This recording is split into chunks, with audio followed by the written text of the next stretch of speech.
how to fix Facebook verification code not receiving. If you have enabled two-factor authentication and you're trying to log into your Facebook, you have to enter your verification code sent via your email or phone number.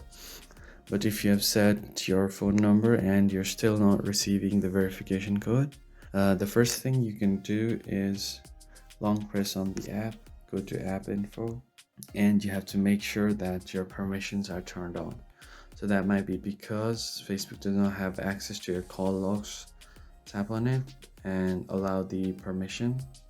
Also allow your phone permission, and finally your calendar location permission. Once you have allowed all of these permissions, you should be able to get your message requests or your verification code. And the other thing that you can do is open your messages settings. Once you open it, go to its permission as well.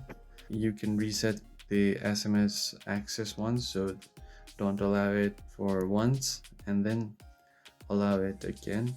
After you do that, try to resend the code and your code should be sent to your SMS. I hope you found it helpful and I'll see you on the next one. Thank you for watching.